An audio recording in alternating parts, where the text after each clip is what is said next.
Becoming a breakdown engineer, learn fault finding. Engineers come from two sides. We've got the newbies, the young engineers coming straight from college, ACS, become gas safe, and they want to run the business. They say, when they come here, don't want to hang a boiler, don't want to hang a radiator, don't want to go into lofts, not interested. George, teach me how to repair this boiler properly. And I do. Dead easy. Transport. Don't buy a van. You don't need a van.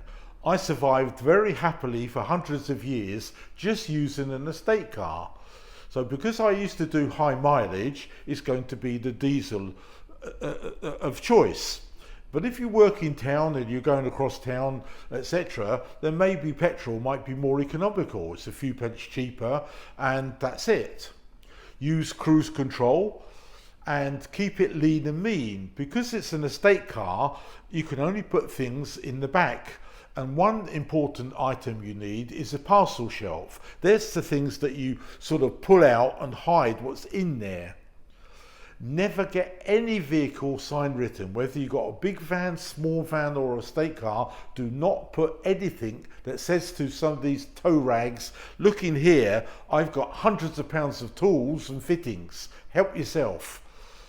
Just don't do it. It's easier to sell, and obviously you'll get more money, and you're not paying the sign writer to advertise the fact you've got stuff to steal. So if you do have a large van, consider, is your van looking more like this one, a mess? Probably yes, because I see it here, I see it everywhere. Most engineers, if you buy a big van, they'll fill it with a 28mm pipe bender. Why? They put toilets in there. Why? Keep it lean and mean. Whilst we've got this time off, why don't you remove everything from the vehicle and start again? And the first place is the cabin. Give it a really good clean, the windows from the inside, update the sat nav, etc. Get the cabin really, really smart. And then in the back, now we've got to dismantle everything. Put the stuff in a garage, in a shed, and just bring what you really need. When it comes to deliveries and collections, because I only had an estate car, the merchant delivered the boiler and the radiators. I never humped anything. Why? I'm paying them to buy the boiler, and they include in that price delivery. So let them deliver. Why should I hump boilers all over the place? Another thing we want to do is that increase the security. If you've got a sign written van, obviously some tow rag's going to have a target. So always make sure that you just leave it as it is, nice and blank. You get more money when you come to sell it, and better to use. So if you're an installer and you're rapidly heading towards the magic age of 40, because that's when this body, which is rubbish, will start to complain, and you will be putting on weight that you can't lose, and aches and pains will start, because installing heating systems and boilers is a very strenuous job. But at the age of 40, your muscle density goes down, your eyes go, and your hips start to hurt, and your knees. And our industry is littered with engineers in constant pain. So you need to move off that and onto breakdowns, because I don't lift boilers, I just fix them. I don't do anything in that way that's physical. So I need to go to a gym or have a home gym or exercise to keep my health and body in some sort of a shape. The next thing that you want to be looking at is moving from installing is your vehicle, your van. A lot of engineers have got massive vans and they drag around half a showroom in the back of it. For what? Okay, if you're an installer, do you actually need to take the boiler and 5, 6, 7 radiators to the customer? Because the merchant does it for free, because you've paid for it. When I used to install, I never had a big van. I did have a small van, but I always had everything delivered. Why should I be humping rads and boilers all up and down the garden path, etc.? I'm the specialist, I'm the clever bloke, I'm the surgeon. I just turn up, do this little bit, put it together, they get heat in the house, I get overpaid, and everybody's happy. That's it, job done. So let the merchant do the humping. You just turn up there with at the most a small van. But when you're moving into breakdowns, you don't need a van at all. You just need a good estate car that works on fumes, either petrol fumes or diesel fumes. The higher the MPG, the more profit you make, and you avoid petrol stations. So if you work in town, have a look at a petrol car, because you're just going from A to B and it's mostly stop, start, stop, start.